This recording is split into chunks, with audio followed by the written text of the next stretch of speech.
I've been testing out this bad boy, yeah? I already have it for 6 weeks. And I'm sorry that it took so long, but I really wanted to test it out fully before I came up with the settings that I'm going to provide in this video that I'm using for Assetto Corsa Competizione. Now, because I am such an awesome person, I absolutely I'm very limited on the ideas with force feedback settings and how you need to tweak it, but we had a community member providing me these settings and they really feel freaking sweet. I will also talk about this wheelbase can get up to some temperatures, and I'll also explain why my settings maybe are the best now, so it's not overheating or doing anything funny. So see it, Ploeg, thanks for providing these settings to us. Big shout out to you. And yeah, let's go into the settings. The settings that I'm currently using for my wheelbase is going to be the next. So I have the force feedback on this stuff like 100%. And if I go to the wheelbase, the steering lock I take from a website per car. This is something that I didn't do before. I was just pushing this on like 900 and let the game decide. But after some new knowledge, I'm making the maximum steering angle fit to the car particular in ACC. So this is something that I do now.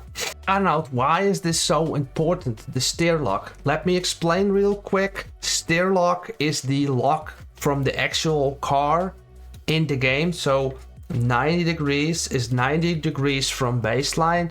And some people believe that if it's like random and in from game and the game does it automatically, there could be some minor differences or some like buggy something going on. So the steer lock will just make it sure that 90 degrees is definitely 90 degrees and it will stop moving whenever you hit the steer lock.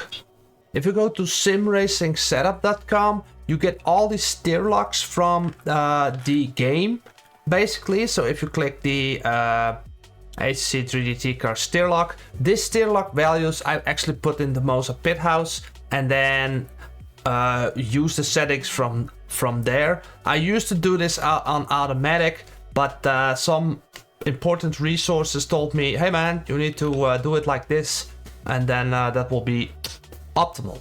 So whenever you jump in a different car, have a look on this website. I'll put that in the link down below, which is the website that I was using when I was like changing a car and put on the steer lock.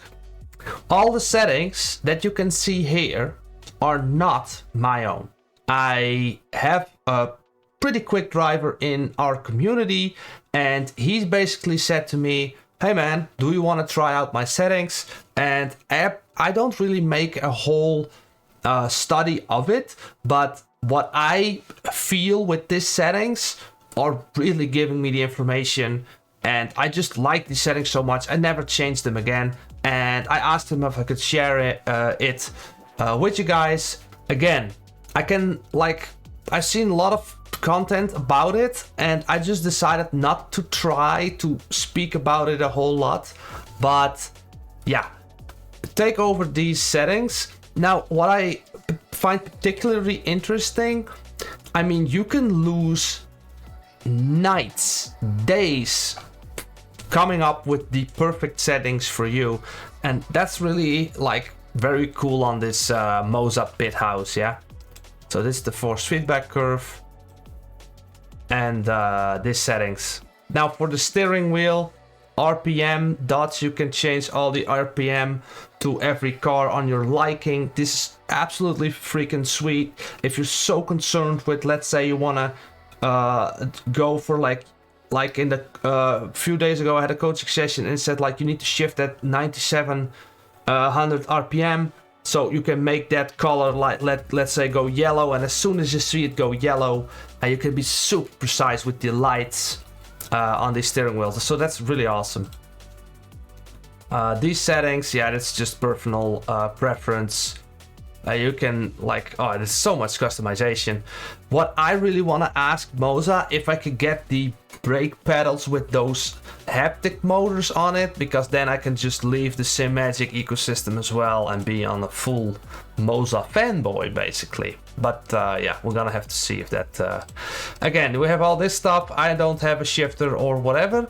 Let's go into Assetto Corsa and see the settings that I'm using there. I'm currently using 50% gain, and this is a little bit of a thing with different cars and the caster settings you're running. Let's say the BMW that I'm currently driving now, sometimes I drop it a bit lower to have a bit more feel, but it's also a little bit sometimes track dependent on how much gain you're using.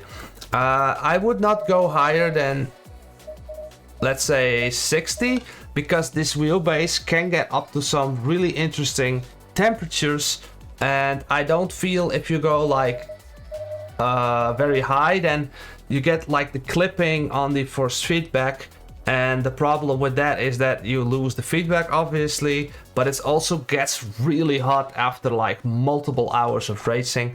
But if you put it on 50, then I think you are safe.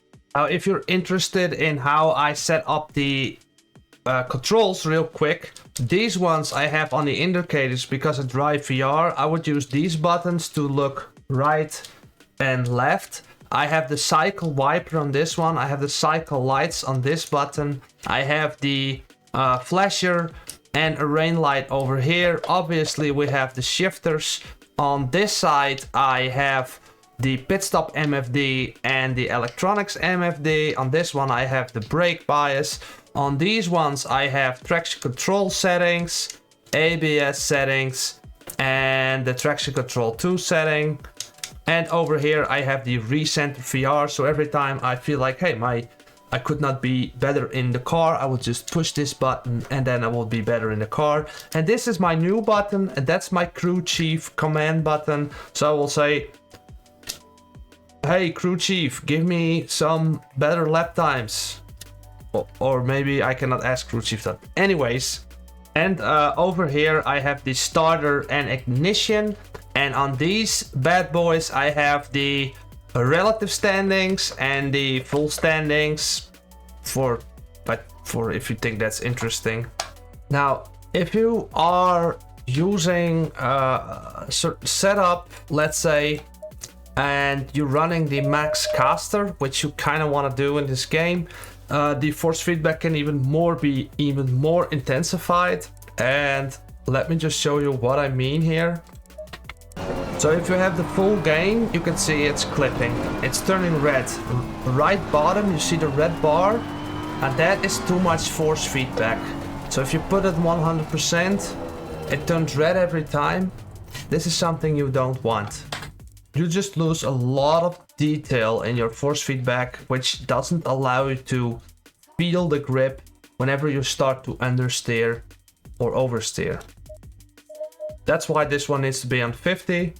So now you can see it's like on the curbs, it might flicker a little bit red, but then overall it is just like on 70%-ish, and this is pretty heavy corner. Let's break into this next corner. Real heavy braking. You can see it's nicely safe on the 60-70% mark. So that's something you want to see in your force feedback settings. Again, have a button maybe if you want to adjust this maybe to its optimum. So yeah, it doesn't overheat in my experience, and I get a great feeling from these settings. Now, if you want to have the file that you can just upload it into your game directory and load it up, go to my Patreon. There I will put for free members, I will put the JSON file there so you can download it and use it immediately. Thanks for watching.